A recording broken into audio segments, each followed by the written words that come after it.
Varmt välkomna till kvällens Pi-samtal. Jag heter Christer Sturmark, jag är bokförläggare på bokförlaget Fri Tanke. Pi-samtalen är ju en serie samtal om olika ämnen. Det är ett samarbete mellan förlaget Fri Tanke och Kungliga Vetenskapsakademien och Kulturhuset Stadsteatern i Stockholm. Tanken är att diskutera, i vissa ämnen handlar det om vetenskapens frontlinjer, naturvetenskapens frontlinjer, men också samhällsvetenskapen och de frågor som så att säga är centrala i vår samtid just nu. Och Pi-samtalen, Pi syftar alltså på den matematiska konstanten Pi, ni vet 3,14159265354, ni vet. Okej, kvällens ämne handlar om synen på svenskhet och vad ett pluralistiskt samhällskontrakt betyder i praktiken. Möjligen kanske vi kan slippa musiken. Kan någon? Tack, härligt. Synen på svenskhet och vad ett pluralistiskt samhällskontrakt betyder i praktiken. Sverige har ju gått från en homogen folkhemskultur till ett pluralistiskt invandrarland under de senaste decennierna. Och det finns många exempel på fenomen som både stat och civilsamhälle och det offentliga samtalet haft svårigheter att hantera och förhålla sig till. Alltså frågan om hijab eller burka eller religiösa friskolor, bönutrop, arbetskraftsinvandring, hederskultursfrågor, handskakningsfrågor. Ja, ni vet, allt detta som ständigt flyter upp i det offentliga samtalet. Detta ska vi tala om idag och vi kommer göra det på engelska därför att vi har en engelskspråkig gäst. So I am now switching to English. We have a very interesting panel with us today. It is Katarina Bent Rasmussen som är PhD in philosophy, in moral and political philosophy at the Institute for Future Studies in Stockholm, right? Yes. And we have Hamid Safar, who is head of education at Mullsjö municipality, right? And just a few days ago, you were named the Swede of the Year by the newspaper Focus. Congratulations. And then we have Henrik Dahlquist. You are a PhD in and lecturer in political theory at Oxford University. And we have our American guest, Mark Weiner, visiting professor at the Department of English, the Swedish Institute for North American Studies at Uppsala University. Okay, what a gang, right? We're going to talk about these very exciting questions. What does it mean to be a Swedish citizen today? In the recent government formation, there has been a lot of discussions on what kind of demands you could put on a person to become a Swedish citizen. Give me first your reflections on that. What could a state ask to allow someone to be a citizen in a country like Sweden? What is reasonable and what is not reasonable in your opinion? Anyone? Well, I could begin with boldness because I know I'm an outsider here, but that never stopped anyone, right? So I would say that one thing that can reasonably be expected by those applying for citizenship as migrants is to have a basic understanding of the constitutional and legal system that makes Sweden possible. And that should also be expected of all Swedish citizens. So I throw that out there as an initial foray into this topic. And I know that you told me once that a typical American citizen can actually quote the Constitution in certain important aspects. That's not the case for Swedish citizens. We have in the United States, I would say, a very robust popular constitutional consciousness. Yes. And indeed, the citizenship exam that we have for migrants to the United States, which consists of 10 questions. You need to get 6 of them right, 91% of applicants pass on the first try, is also the basis for high school graduation requirement in many American states. So what you're saying is that we should demand from people moving to Sweden to become Swedish to know more than the Swedish people who have lived here for a time. Well, actually, I mean, I think partly so, because I think the number of migrants that you have now in Sweden offers you, meaning contemporary Swedes, a tremendous opportunity to reformulate your own national identity and your own sense of self. Yeah. And if you can use this historic situation in which you find yourself as a pivot to develop a sense of national identity that is as robust as it is fully inclusive, I think that would be extraordinary. Yeah. And it could be centered around legal consciousness. Yeah. Hamid. A couple of years ago, I went to Tariq Ramadan, which is a highly controversial speaker, as you know him. Yeah. You met him? I met him. He was he had held a lecture here in Stockholm, and during that lecture, he mentioned that usually in Sweden and Europe, we have a formal idea of citizenship, but he wanted to discuss how to take it to. He wanted to discuss the moral citizenship, a sense of moral citizenship. So he said that we should think of three. He mentioned 3 L's. Law, language, loyalty. So he said, for instance, in Sweden you apply for citizenship. It's a moral act. It's a formal act. You just apply for it, but it doesn't mean anything else than it says you're Swede on your passport. Yeah. But if we discuss the moral sense of citizenship, then we have to discuss that, for instance, in Sweden we have L language. We have a common language. Everyone in this country should learn Swedish. We obey the same law. We have one law, not different law, not parallel laws. And we have to feel loyal towards the society. So in that regard, it means that we all, no matter if you're from Turkey, Afghanistan, Lebanon, as long as you live in Sweden, you have to feel a common fate, that you have a common fate in Sweden. And these are discussions we don't usually take in Sweden. We don't discuss the moral level of citizenship. And that's a problem, he said. It's because of this that we have those problems and challenges we have in society today. Okay. The handshaking and so on and so on. Yeah. Okay. Yeah, so it's interesting that you bring up this moral dimension when Krista asks about the demands for citizenship, because of course we have to specify what kind of demands are we talking about here. Are we talking about legal demands, legal requirements that people should fulfill, and even maybe to a higher degree than Swedish citizens do? And if we talk about these legal requirements, we have to also look at the costs of introducing these requirements and what that leads to. And I think it's interesting to actually shift the perspective to the moral sense of citizenship. And I don't only say that as a moral philosopher, because some kind of the ball is in my ballpark, but I also think that we should, as you say, talk more about the moral sense of citizenship and the kind of, maybe not the demands, but the virtues of citizenship. And not, I mean, the virtues and the responsibilities in a moral sense of citizenship, and not only the kind of legal rights and requirements. So, yeah. Yeah, no, I think that's absolutely right. And I think I'm not familiar with Ramadan's exact theory on this, but I'd like to add to that another aspect that's usually missing in these discussions, especially in the West and especially in Sweden, is citizenship, I think, in the classical understanding, has also to do with the specifically political relationship in taking part in ruling the country and taking part in democratic processes.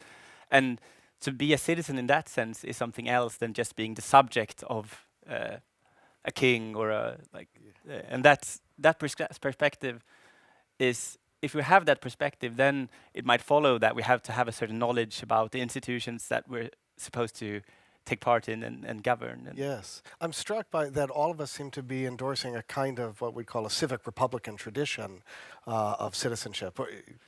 You don't think so? Everyone else nodded. Because I thought that's where you were coming from.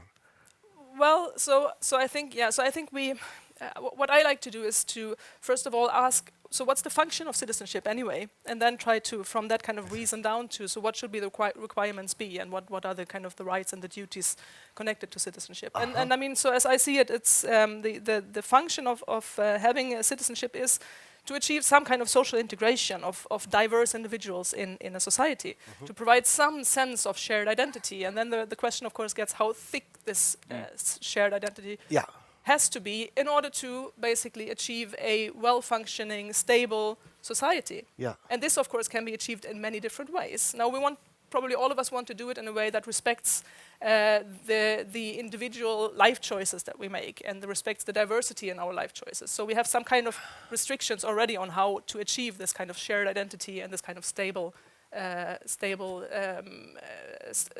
well-functioning state that this leads to. But I think we have to have that kind of goal or the function of citizenship clear in front of our eyes in order to kind of evaluate then the requirements and also the opportunities that it provides. So citizenship is not simply a legal category, but is a culturally integrative mechanism in a diverse society. And it's also, I think, the more valuable citizenship becomes and the more Swedishness is tied to citizenship, then the easier it becomes for someone who's born outside of Sweden to actually become Swedish. Yes. So if Swedishness is simply So agree. taking part in specific cultures and cultural things and being born here and having spent Midsummer Eve throughout your life doing a silly dance, then it's very difficult to become Swedish. But if it's the case that citizenship is something to strive for, and then I'm not sure if your solution is to have the tests and things. I'm not sure if that's the best empirically speaking. But what do you mean by Swedishness? Yeah, so that's the thing. If the kind of Swedishness that is salient, that when we talk about someone being Swedish is being a Swedish citizen, Dancing silly dances.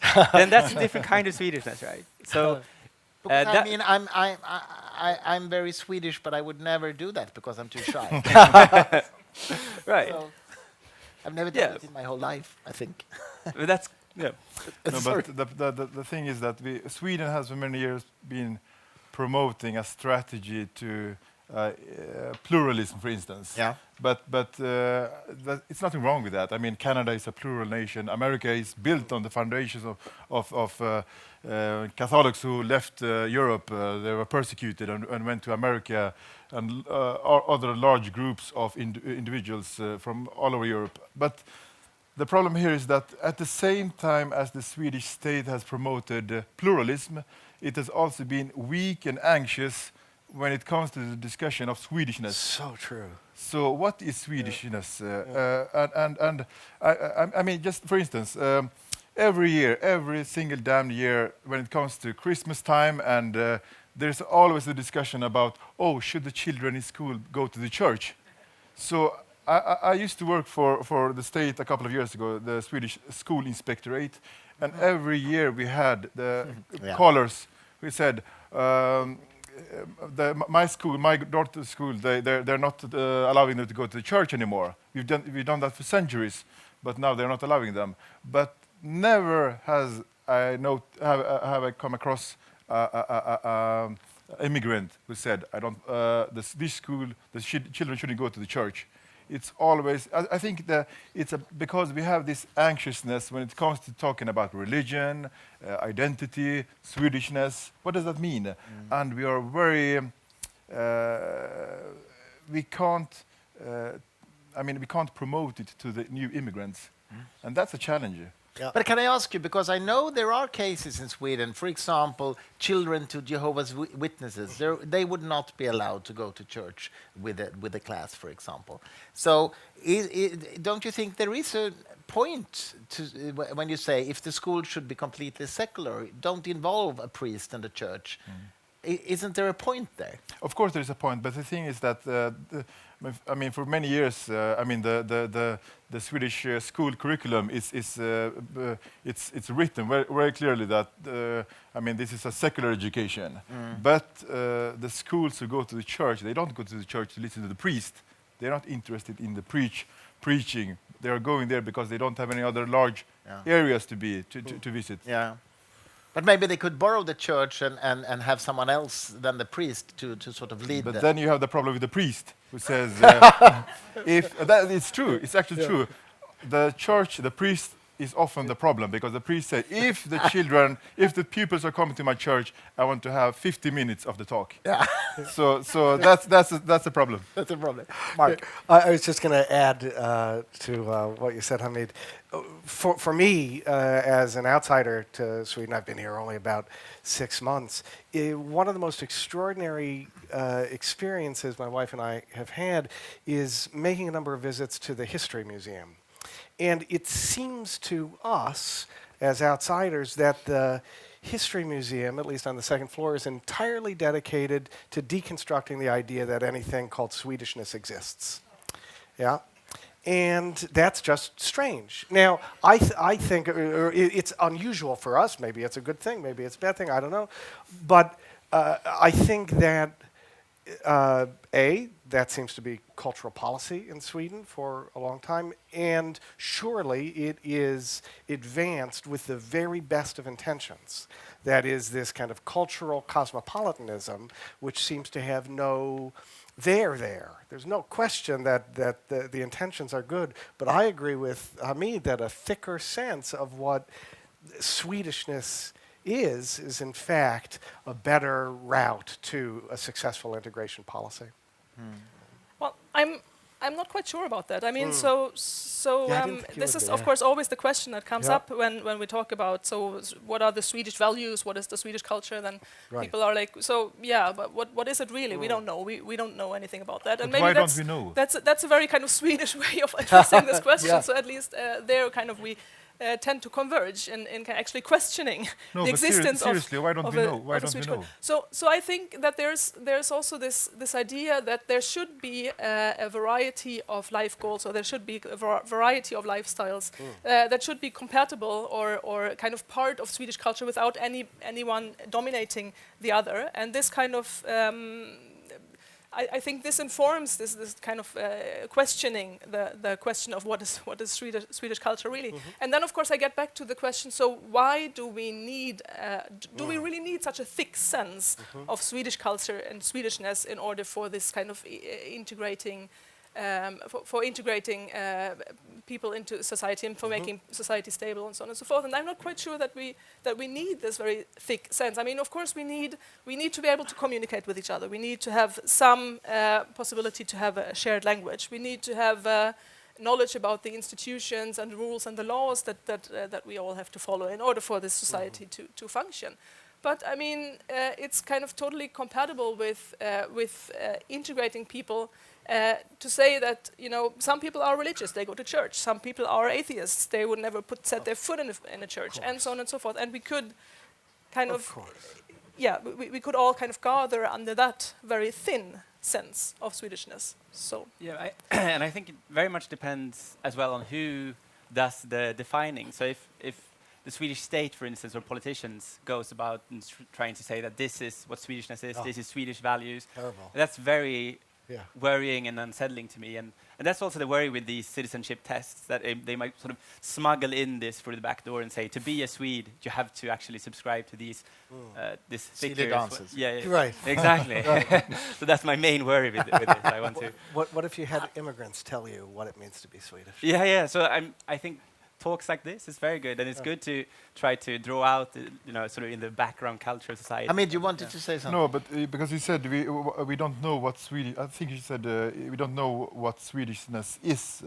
But that's strange, because if you go to any other country, for instance, if you go to Afghanistan, where I come from, if you go to Afghans and ask them what is it to be an Afghan, I can tell you that for sure they will tell you one thing. If you go into a house, you greet someone, you do it standing first, then you sit down and you greet each other again. That's a very common Afghan thing. And if there's anyone from Afghanistan here, you recognize this. Mustafa is from Afghanistan. He knows. if that's something very common, and I mean, I've been brought up here in Sweden, but How old were you when you came? I was 5 when I came to Sweden, but it took 15 years before the first time I went back to Afghanistan. And this was the first thing I noticed. What are the people doing here? I greet them once when we were standing, then we sit down, then we greet each other again in the whole room. So that's a typical Afghan thing, being an Afghan. So I don't know why. I can tell you, to be a Swede, for instance, if you walk into a bus, there's one person sitting in the bus, you don't sit next to that person. But in Afghanistan, if you walk into a bus, or you're going a long journey, you will sit next to that person. Because it would be rude to not sit to the person who is alone there, because it's the way Afghans are. Okay. They communicate with each other, sit next to each other. Interesting. It's very interesting. Yes. But in Sweden, it's the opposite.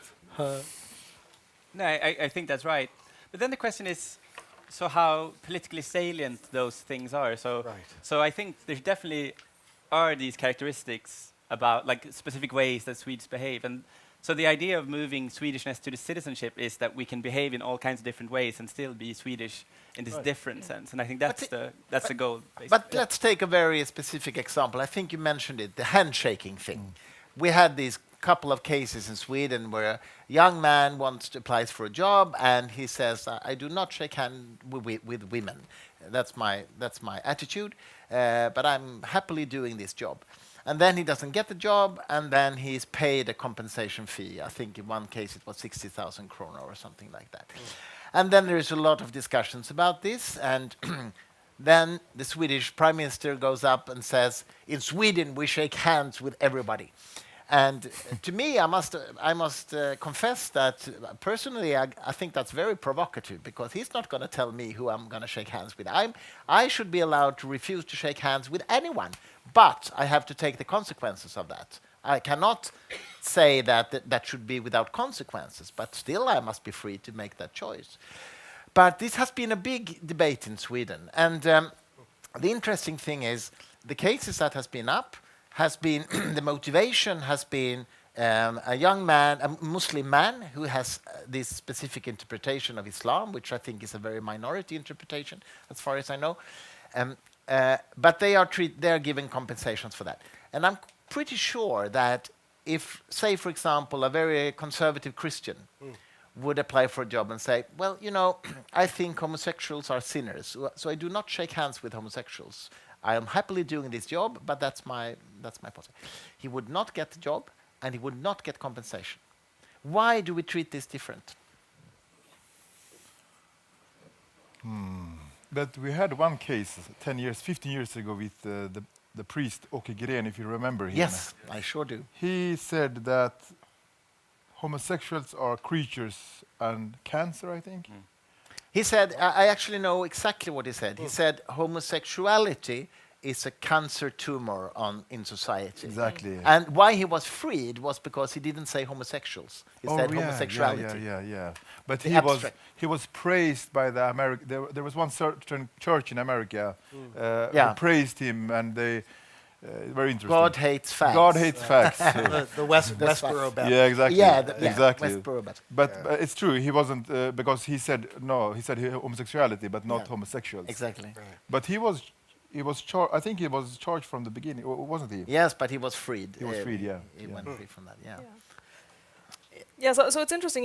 You say that people should take the consequences of their decisions, and if they refuse to shake hands, well, they have to take the consequences of that. The consequence can be that in one case that you don't get a job. In another case, maybe you're a computer programmer. Who cares if you don't shake hands with women? Yeah, and that brings us to this interesting issue that we could, of course, say that the rules are equal for everybody. You should kind of comply with the kind of the clothing codes and the kind of the handshake codes of your employer or whatever, and if you don't comply, then of course you have to face the consequences. The problem is, of course, that the consequences can differ a great deal depending on what your own kind of norms and your own kind of rules are, depending on if you come from different cultures, if you have, as it were, adopted different lifestyles or different ideologies or goals in your life. And then, of course, it is an interesting question from a political, philosophical perspective to evaluate what's going on there. So the costs of living according to your norms and rules are very different for the majority culture members and the minority culture members in this case. And then the question is, should these costs be distributed in this very unequal sense? So one person loses their job and the other person continues to be on their job just because they kind of have basically different cultural background.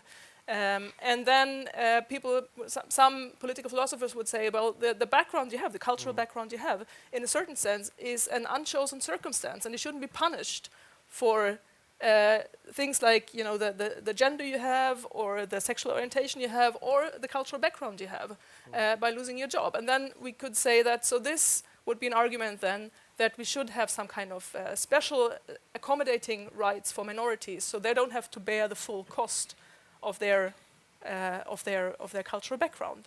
This, of course, can also be questioned, but this kind of brings into focus that there might also be a difference, depending on if it's an unchosen circumstance or if it's a. But still, my question is, I compared the two things where one interpretation of religion says, I do not shake hands with women because they are unclean, for example. It's or another interpretation of Christianity, I don't shake hands with homosexuals, because both groups, both persons, I mean, have a theological motivation for their action. Both interpretations are very unusual within their religions, but they exist. Why does society treat it differently? Because I think they. But it has not been tested yet. No, it's a hypothetical I mean, example. we should see it being tested. Yeah, okay, but do you think that the person who refused to shake hands with homosexuals would get compensation? I'm not sure. Probably he would get. I don't know. If he's, I don't know. Maybe if he's Jehovah's, I don't know. But not if it's just Åke Gren. No. Okay.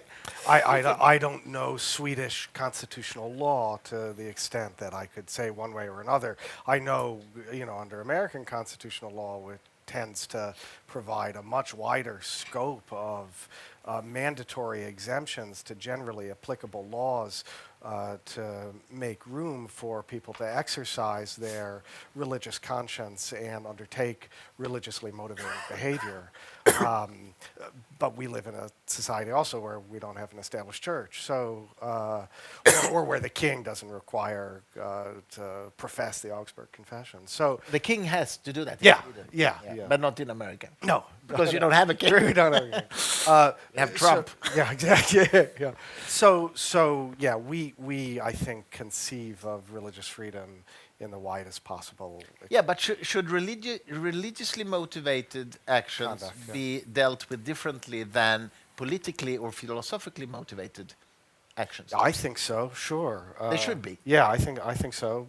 I mean, Why? in the American tradition, they would be, because Why? religious conscience is the foundation of all freedom of thought, is both historically and conceptually. I think. I mean, that's a longer philosophical discussion, but I think at the very kernel of how we conceive our individual freedom is individual spiritual freedom, individual freedom to make determinations about what we believe is true in the largest universal sense. Conduct is a different matter, but certainly historically, our understanding of individual freedom in the Anglo-American tradition, which leads into our understanding of the freedom of speech protected by our First Amendment, grows first out of the historical kernel of the protection of religious conscience. Do you agree with that? Religious motivated actions should be treated, or attitudes should be treated differently than philosophically motivated attitudes?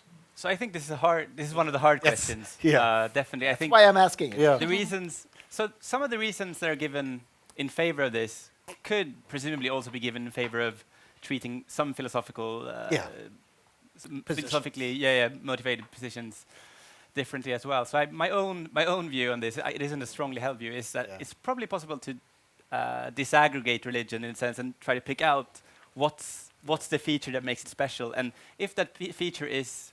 If you can find that feature in philosophical belief systems or other belief systems as well, then I think the argument holds for non-religious views too. Yeah. Then exactly how to go about doing that, that's for someone else to do. for judge. Yeah, exactly. What do you think about this?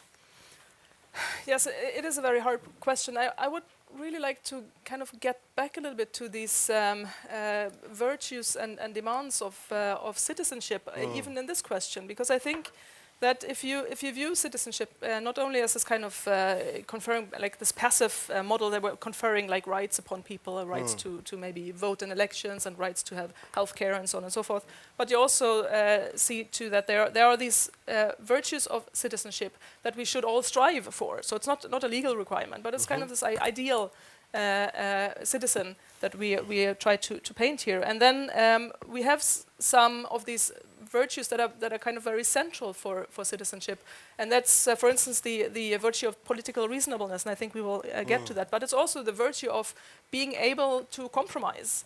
And I think this is something that's often missing from the debate. I mean, being able to compromise, of course, from the minority culture members, and try to kind of compromise even also a little bit with their own values and their own norms. But also, of course, on the side of the majority members. I mean, we're also citizens, and we should also be able to compromise. And then, of course, things get really, really messy, because then, yeah, it's about finding compromises. And then the question is, so if it's about a handshake, maybe it's not that serious. If it's about hate speech and maybe getting people to actually go out and you know, beat people up and so on and so forth. It's another thing. So we should also weigh this in, what kind of actions we're talking about, and also what kind of reasonable compromises we might strike between these different interests and norms.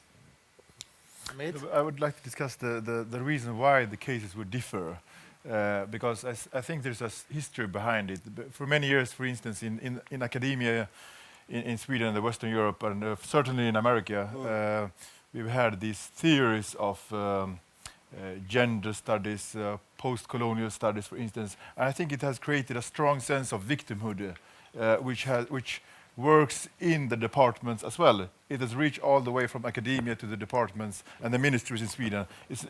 I don't think it's a... I think there's a reason why we have a diskrimineringsombudsman, for instance. That's... I mean, we have to discuss why, because in the Swedish context, I think Bo Rothstein, the professor in Gothenburg, he put it best. Recently, he wrote that he's very critical. There's a department in the Gothenburg University. I think the institution, they discuss post-colonial studies. And there's a branch of it which started studies in critical white studies. It's called in Swedish vitkrit, critical white studies. So they look at texts which are written in academia from a critical point of view. But he said, flipped the coin. He said, if we want to talk seriousness, we have to look at who is, what do you call it? He's a Jew, for instance. Borostein.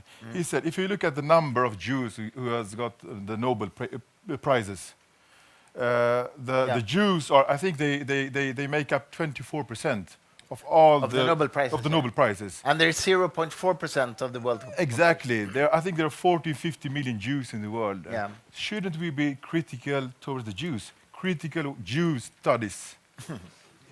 Why critical white studies? He asked the questions. So I think we have to look at why is it that the departments would differ in this, because I think there's a reason behind it. Yeah, I see. But it's a bit difficult to be critical to be able to get a lot of Nobel prizes. I mean, it's admirable. No, yeah, but I understand what you mean. I'm just joking. They are overrepresented, for instance. Yeah. I see what you mean. Yeah. So what was the reactions to Bo Rothstein's articles here? Not much, I think. No. Okay. Because I mean, it's very sensitive. It's very sensitive. Yeah. It's very sensitive.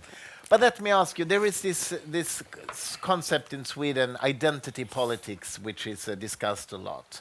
And I have a close friend who is a refugee from the Balkans in the 90s. So she said, I really don't like identity politics because identity politics threw my country into war. I mean, before Milosevic, everybody celebrated each other's festivities, you know. I mean, Christians went to the Muslim parties and the Muslims went to the Christian Christian parties, there's always a good reason to have a party, so to speak. And then Milosevic came and started to discuss ethnic groups, and you're Christians, and you're Croatians, and you're Serbs, and you're Muslims, and you should not mix, and you should stick to your traditions, and so on. And it ended up in war. What do you think about the concept of identity politics? So I think it has sort of a bad rep, somewhat unfairly in the sense of a lot of it is, so if we look at, for instance, the gay pride movement, it's very much an identity politics movement. Yeah. It's identifying as a group and trying to advocate for your political interests. And so there are obviously, I think, advantages as well. And even, the female vote, like the suffragette movement as well. So in that sense, it's obviously a strong political power. But then the worry is, of course, that it also can fracture and tear society apart. But I would be hesitant to be as critical of it as sometimes people in the debate in Sweden now is. And I also think, I mean, the situation is not that there is this very homogeneous or this kind of very well-functioning society, and then all of a sudden some kind of self-interested leader comes in and says, hey, look at our differences, and now we have to kind of fight each other and so on. I mean, in where identity politics arise, they arise in a society where these kind of fractures are already there. And so I think this is also something that's behind the critical whiteness studies and so on, that you actually look at, so what is the promise of the liberal democratic welfare state? Well, everybody should have equal opportunities, everybody should have equal rights, and so on and so forth. And then people look at the statistics or at their own lives, and they see, well, not everybody has equal opportunities, not everybody is equally well off. Some people actually have a hard time to get certain jobs, and there are glass ceilings for women, and so on and so forth. And then, of course, this makes identity salient, but not because as kind of a, because it is. I mean, there are reasons why identity becomes salient in societies where this promise of equality is actually not fulfilled. And then it might be a good idea to actually look at, so could we give minorities or women or other groups special rights in order to actually fulfill this promise of society, to give everybody equal opportunities and to create a stable and integrated society. So I think you have to kind of have that backstory as well in order to make sense of identity politics, and then it's not as strange or disruptive. You can actually see it, and I think you should see it and pursue it as a movement for better integration. I agree that we should be critical about the discussion about identity politics, but we also have to ask ourselves the question: is identity politics creating bondings between people, or is it fracturing? Because I mean, I've been for many years working in segregated suburban areas in Sweden, and I can tell you that there's a strong sense. The dark side of it, identity politics, is that it's creating a strong sense of alienation. That we are not part of the society. For instance, if there's a poetry slam which is touring around in Sweden, in the suburban areas of Sweden. If you go into YouTube and listen to the stories the kids in the suburban areas are giving, it's shocking. It's always that we are not part of the society, the police is against us, the state is against us, we are victims. So it's I would say, simply put it, that the dark side of identity politics is that it creates a strong sense of victimhood. And that's a major problem in our suburban areas in Sweden. Major problem. Okay, but you say there are also a bright side of identity politics. How to know? I mean, for example, if I remember it correctly, there was some debate half a year ago about some kind of meeting where it was only allowed for non-whites, so to speak. Only people with darker skin were allowed to come to this meeting. And there was some discussions about that. Obviously, the opposite would never be accepted if we say there's only whites here. This is a meeting for only whites. I mean, it sounds like South Africa. So it wouldn't happen. How to know? Why is the first more acceptable than the other, and how to differ? No, I think that goes back to what we talked about earlier. If there is specific problems that specific groups face, then there might be reasons to organize in those groups. Yeah, but Hamid says that it actually creates this. Yeah, and so my own view is personally, I'd prefer it to have sort of a public culture that we all can feed into. But I wouldn't.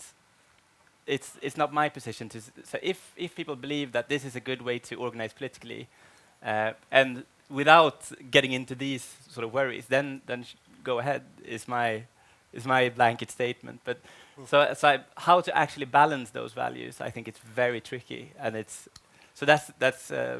Yeah, but my question is a very cowardly answer. If the political system has, especially when it comes to giving money, economy, if there is an identity political thinking behind the money in the political system, right? But that's something different, right? So it's one thing for people to have a meeting and discuss their but shared interests. It's encouraging. I say, let me just create a hypothetical example. Let's say there is this Somali Muslim chess player who moves into a little town in Sweden, and he wants to start a chess club. I'm quite sure that it would be much more difficult to get money from the municipality to start a chess club than to start a club for Somalis or a Muslim organization. You see what I mean? Because that is identity politics. The state sees that, oh, you are a Somali. Of course you should get some money to have a Somali sort of group here, or Muslim group. Right. Chess players, why should we support that? But that's sort of top-down identity politics. So what I'm talking about is what sort the of state bottom says is that he has at least 3 identities. He's Muslim, he's Somali, and he's a chess player. Why should the politics say which is the most important for him? He can tick all 3 boxes. Yeah. But who should judge which is the most important identity for him? Because we don't know that. Yes, no. So my view is that he should do it himself, and then if he wants to organize after his chess playing identity, I think that's fine, and after his Somali identity, yeah, but that's the also system fine. doesn't support that as much economically. Right, but that's a different question, and then that's a different debate. So let's have that debate then. Yeah. No, but yeah. I started with that because I said the Swedish system has for many years worked in this way to create pluralism and individualism. And if you go to the suburban areas and look at the groups, the small societies there's in every suburban area you will find Turkish cultural society, Somali cultural society, and in Biskopsgården, where I come from, there are even 2 Somali organizations, societies. They are in conflict with each other, because if they go to the municipality and ask them, we want money, and they grant them money, they view them as Somalis only. Yeah. Black Somali, they're from Somalia. Yeah. But if you look under the surface, you will notice that Somalis themselves have several identities. If you're Somaliland, if you're from, which clan you are from, and so on and so on and so on. So these 2 are in conflict with each other. But the system, they only view them as Somalis.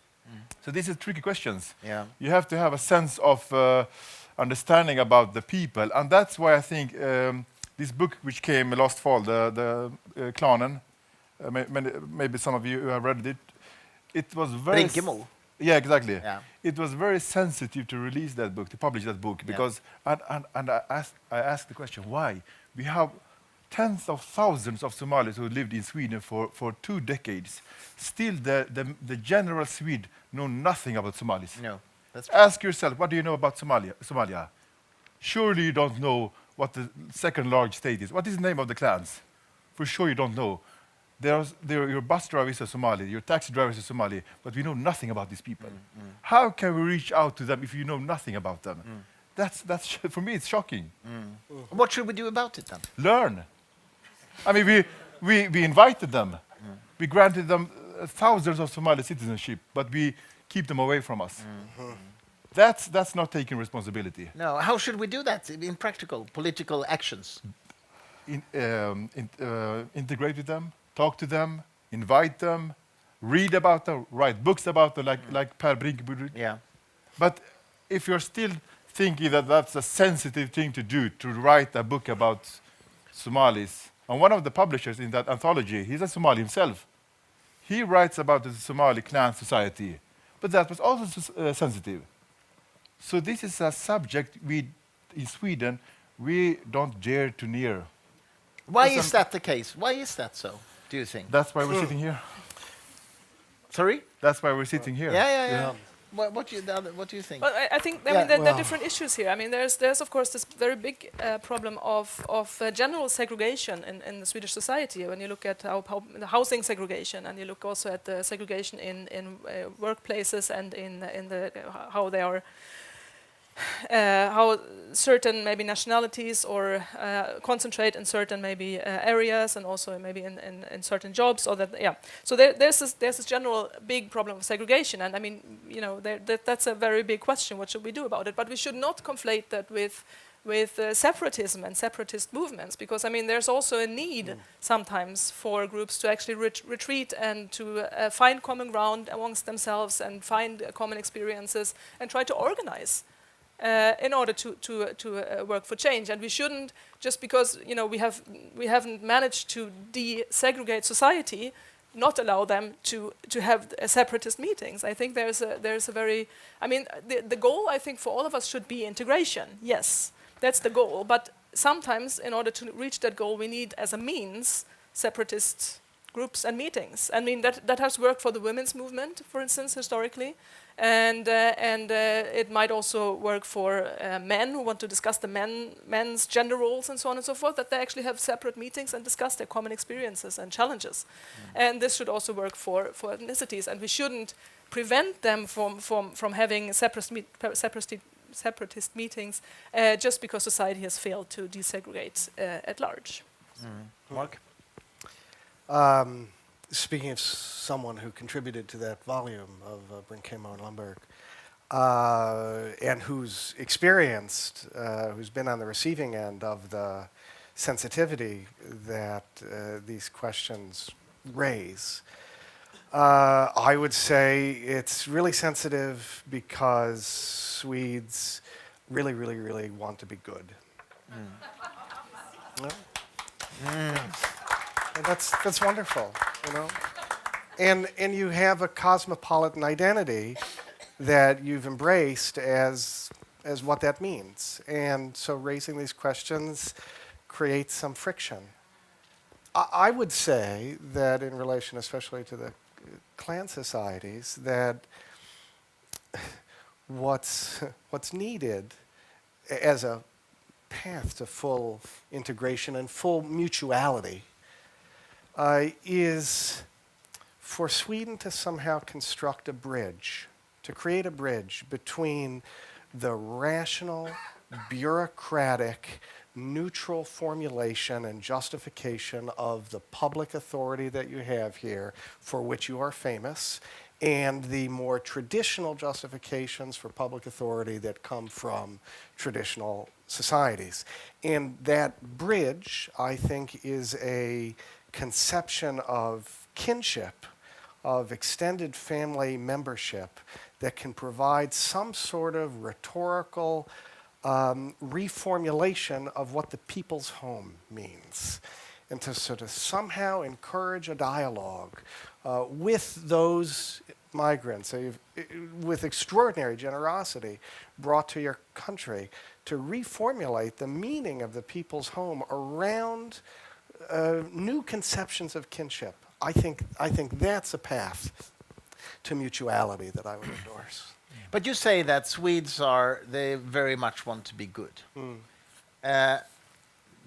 Are we maybe too occupied with that? Yeah, you can loosen up a little bit. No, but what I mean, I'll explain what I mean. Yeah, the last time I met Hans Rosling, just a few months before he died, actually, we had lunch, and he said to me, Swedes are so occupied with being good instead of doing good. Oh. Instead of doing good. And he said, if we had a more rational attitude to what kind of actions would do more good instead of how it looks, that's a problem. Wow. He said. And I think, well, what do you think about that?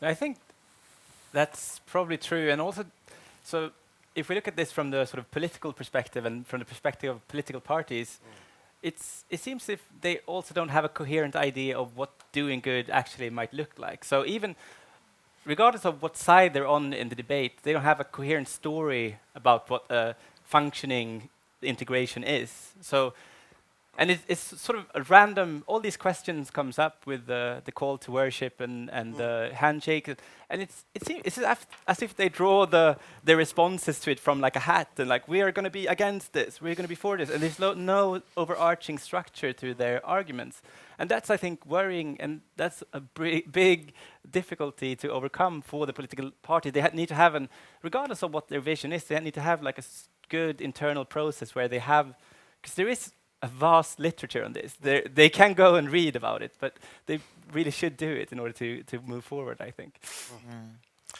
Can I ask you, I mean, there is an ongoing debate in Sweden about the honor culture issue. I went to the Fadime Gala just a few weeks ago, which is a fantastic yearly Remembrance Day of Fadime, who was killed by her father in an honor killing. And to simplify a lot, I would say there are basically two positions here. One is to say that this is a very specific kind of crime that should be certain laws regarding that and so on, and it should be taken much, much more seriously than it does. And the other oversimplified position is that, well, violence exists in all kinds of families. This should be, of course, it's not acceptable at all, but it should be treated in the same way as all other kinds of family violence and so on. Do you think that we've taken it too lightly, the honor violence in the Swedish society? Have we taken it not too seriously, or are we doing the right things now? I don't know what we're actually. So there definitely is more talk about it now, which is good. But I'm not familiar with what they're actually doing about it. So what I see is just people talking about it, which is good. But then in terms of legislation and policy, I'm not sure what they're doing. Do you think it should be a specific legal description of this kind of crime and so on? Should it be treated? Yeah, I would say so. Yeah. I mean, we've taken it lightly because if you look at, there's another crime in Sweden. For instance, the female genitalia mutilation. Yeah. By the way, yesterday was the annual day of it. Yeah. It's important to notice. The thing is that in Sweden, I think Socialstyrelsen, they mentioned in a study last year, 2 years ago, that there are 40,000 women and girls who went through this, undergone the How many? 40,000. That's a large number. But how many cases have we had in Sweden? I think 3. Because it's illegal in Sweden to do that. You're not even allowed to plan to take your daughter to another country to do that. No. But still in Sweden we've had 3 cases since 2006. That has been tried legally. That has been tried legally. And that gives you a perspective about how we have treated these kind of questions, honor killings, these kind of crimes, and so on and so on. It's not. I mean, of course, it's. On one hand side, we have this who says, as you mentioned, the culture relativists who says that, for instance, oh no. Last year, this book, this pamphlet, which was released by the Socialstyrelsen, information to you who are living with your married to a child. Married to a child. Yeah. Amazing. This the department which releases this kind of pamphlets, but it was stopped in the last second. But the thing is that there are people who said on social medias, the culture relativists, as I call them. It's why is this so shocking? I was only 15 when I moved in with my 17-year-old boyfriend. It's not that. It's not what we're discussing. No. I mean, you live in Sweden. Were you threatened by your 17 or 18-year-old boyfriend? Did he like? I mean, that's not kind of discussion. This is something else. But as long as we have these relativists who trigger and take the discussion in this road, this path, we have challenges. 3 cases. Mark? Mark and then Katarina. Yeah? Well, I mean, I think we have to understand where honor killing comes from, and it comes from a world in which you have a distinctive socio-legal structure that merges a radical constitutional decentralization of power downward to extended family groups with a culture of group honor and shame. That's a world of socio-legal organization that is diametrically opposed to what you have in Sweden with its tradition of a strong state. And I think you need to use that state to vindicate the fundamental individual liberal values of the society. Katarina? Yeah, so this discussion also brings up an interesting distinction. I mean, there's the sense that we should respect other cultures and try to understand other cultures and so on and so forth, and that's it's very noble and so on. But we tend to kind of neglect this very important distinction between seeing cultures as a group or seeing different cultures as groups that need to be protected from other groups, for instance, the majority culture, and in order not to be dominated or not to be given less equality, less opportunities in society, and so on and so forth. And that's one side. But then there's also this kind of the question of the internal protection of the individual members. Right. And I think when we talk about respecting cultures and understanding cultures and so on and so forth, we should really have this distinction very clear in front of our eyes. That of course we should respect cultures in the sense of not allowing, for instance, majority culture groups to dominate and oppress whole groups just because they're another culture. But we should always look to the individuals comprising these minority groups and see to their best interest and protect them from oppression within the group. So I think this makes it very clear that when I can't answer the question if we should have special laws in this case for protecting these members against their cultural group, so to speak. But when we discuss these questions, it's not a question of either respecting culture or not when we try to rescue individual members, but we have to make this distinction, and that actually helps us to also find a better solution here, I think. Okay, 1 hour goes very fast when we have a topic like this. One last question to you. If you all of you may choose just one sort of political action or legal change or political change to deal with Sweden as it stands now, what would that be? What is the most important thing to change from how it is now, in your opinion? Who wants to start? You start. You start, Mark. I'm the outsider. The American starts. Exactly. Gulp. It's like walking off a plank. The most, well, I mean, first, my answer has to be provisional. It's, Yeah, sure. But here's, okay, here are, can I choose two? Sure. Okay. So one, as I said before, I think some sort of conversation about having a civics test as a condition for citizenship, but as a condition for also high school graduation is really important. That should be a national conversation that especially involves centrally immigrant groups, that helps you redefine what Swedishness means for a true multicultural society. I would do that. And then, as we've spoken about before, I think, and this will seem like an unusual suggestion, one of the most important things that Sweden can do to facilitate the transformation of consciousness required to form a foundation for a new society is to support literature and the arts, especially among migrant groups. That's what I would do. I would have a major campaign of funding artists and writers who are from the societies that are now changing the face of Sweden.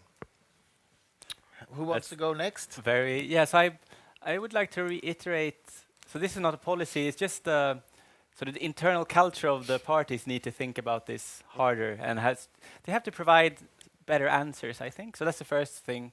And then ensure that everyone gets an equal education. I think it's very, and as long as that isn't happening, it doesn't create sort of good opportunities to, it doesn't incentivize opportunities to actually change anything and it segregates and all of this. And so sort of ensuring the basic welfare is equal for everyone. And then, so in terms of citizenship, I would also like to see the value of citizenship sort of upvalued, Yes. being more than just the passport and easy travel. But I'm not sure if a test is the best way to do it, so if empirically, if we can find some good policy to promote citizenship, that would be very good, I think. Yes. Hamid? No, I think we should have the politicians should have a serious discussion about what does it mean to be a Swedish citizen. I think we should begin from that, because for so many years, we don't even. I mean, this whole discussion is about it's so sensitive. The Swedishness is sensitive, and we should ask ourselves, why is it like that? Shouldn't be, but in order to reach there, we have to start with the discussion within the parties, because there's so many parties in Sweden who, for many years, they never took the discussion. They didn't even near the discussion about what is it to be a Swedish, and what does it mean actually. So begin from that on. Katarina? Yeah, I mean, they're all excellent proposals, I think, and we all need them. But I also want to go back to, we haven't talked about schools, that hasn't really come up in this conversation, but of course, I mean, where do we foster citizens? Where do we foster their citizen virtues? It's actually in the school, in the education system, in the schools. So I think this is a very long-term strategy, of course, but I think this is one of the most important things that I would think we have to strive for, to desegregate schools, both when it comes to ethnicities and when it comes to religion. And to improve the schooling system in order to give every pupil equal opportunity later in life, and to give them the kind of preconditions of being an active citizen in society, knowledge about the system, the language, the whole package. So schools. Okay. Very good to hear that. Thank you so much for coming. Thank you very much. Thanks.